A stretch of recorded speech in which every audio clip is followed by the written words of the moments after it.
hadn't been able to hug my mom in such a long time. Such a long time. It's been over 10 months.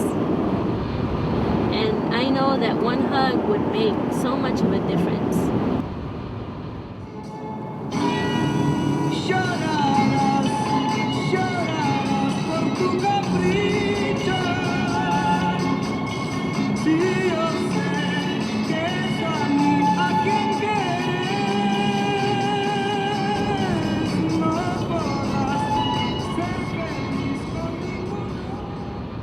Texas is really ground zero when it comes to private detention center expansion. There are 13,000 immigrant detention beds that have either been built in the last 5 years or are proposed to be built here in Texas. The government's reason for detaining everyone is really so that they can deport these people, because they feel like once they let them out, they're never going to show up. And according to the government, not enough people are showing up. So this was their answer to that. The private prison companies get paid by the government, so they get paid a per diem, which is a per day, per prisoner rate. They make their money by paying their staff significantly less than they'd be paid in a public facility. It's on education and rehabilitation costs. They love federal detainees because the majority of these people are going to be deported after they're detained. If you've committed a crime, something that we wouldn't consider to be a felony or aggravated, if the judge decides that it somehow reflects negatively on your moral character, then you can still be subject to deportation. Their lives are completely torn apart.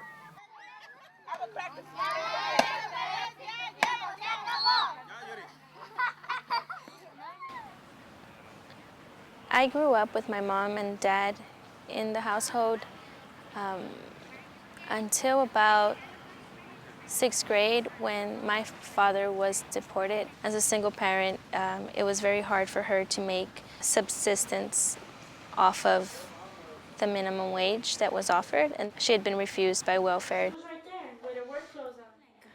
I like how she wasn't a regular housewife or something. She would be the mom and the dad. Yeah, she would be the mom and dad. She was a powerful woman.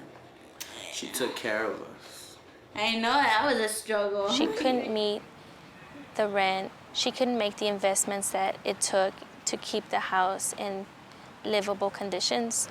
So we were always living in like this roach-infested, rats everywhere kind of house. She would go places, the only thing she would wear were the uniform to her job. Oh yeah. Oh yeah, wherever we go. But she's always wearing her work suit because she always has to go back to work. That a lot of these people in the jail are seeking asylum, or even the day laborers that you might see. These people are coming to work. They're either coming to work or they're coming because they can't live in their home because they fear persecution. They've very wisely established immigration as civil, and so for that reason, you have a right to a lawyer, but not at the government's expense.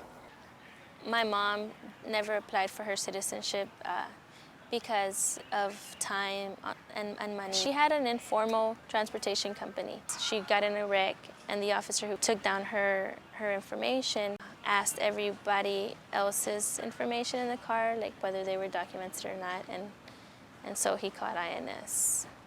It was her own way of trying to survive and raise a family of 5. In Luissana's case, it's very clear how these policies can tear up a family. When you take away a mother of 5 kids, it's devastating. It's much easier to dismiss the impact of detention and deportation when you don't have a human face on it. So after spending $60 of gas for a trip to Houston, we're there only for so little time that it really doesn't even seem like a real visit. We only get to visit with her for an hour. It's bootlegged. It's nasty. I hate it. Only an hour? It doesn't even seem like an hour. It seems like 30 minutes. We couldn't hug her. She's behind a wall, like she's She's like behind a window. A window. They're the same thing. A bulletproof window. Who's gonna shoot her? Yeah, like that Dang. big. I don't know, like they're criminals or something, treating them like animals. It was bad what she was doing, but it was good at the same time because she would be with us. You know what I like, Mother? I like her nose. What is it? Her You nose want is people's beautiful. nose. You want. That's my mom when she was younger. My beautiful mommy. Her nose. I'll tell her everything that's in my mind. Which is so many things to tell someone. So you just hug her? Yeah. That's One it, hug what- means a million if words. she sees it. I know that It it's does. been difficult. We did have a client with a baby, and she was pregnant, and the government told us that that was not a sufficient medical emergency to let someone out of detention. Both the pregnancy and the baby were part of her asylum claim. They were results of rapes. The baby had developed a rash, and it was never went away during the time that she was there, and she was actually separated from the rest of the community because of the rash, because they didn't want the rash to spread. You know, but they were like penalizing her for her baby being ill. So that was also, we felt, unjust.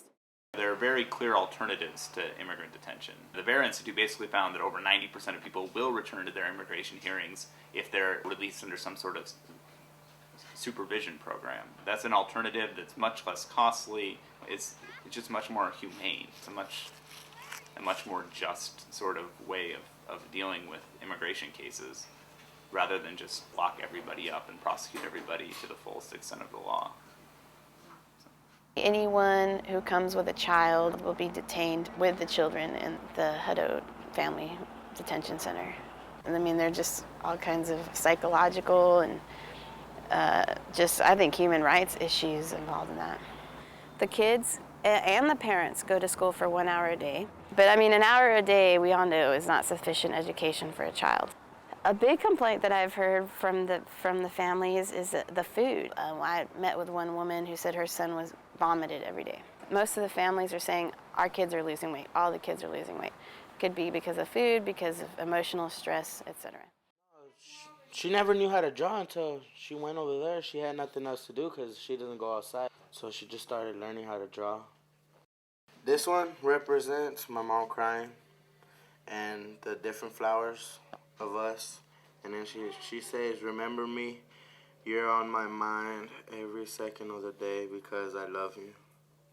I think someone like Luissana's mother is not the example because this woman has been here for a number of years. She has residency. She has papers. So someone like that really has an incentive to come to court because they want to be able to prove I'm a resident. Don't take my residency away. Don't deport me. I have a stake in this country. That's what the government tends to just make a policy that applies to everyone, but all these different people have varying situations. So that's the problem. 115? Yes, ma'am. Oh, okay, that's like, okay.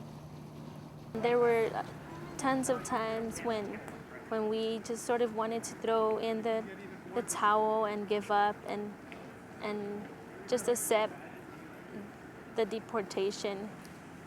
I stayed strong for my mom. I let her know that we would be here to support her. If she wanted to keep fighting, we would help her do so. We knew that my mom deserved a second chance, and she deserved the right to remain in this country. She was nothing more than a strong woman trying to raise her children in a country sometimes when opportunities for upward mobility are very scarce. They don't want people actually thinking about what's going on inside those facilities. Definitely the private prison corporations don't want you to think about it at all. They don't want you to do anything that's going to jeopardize this, boom market that they're expecting in immigrant detention and incarceration. Having her deported would have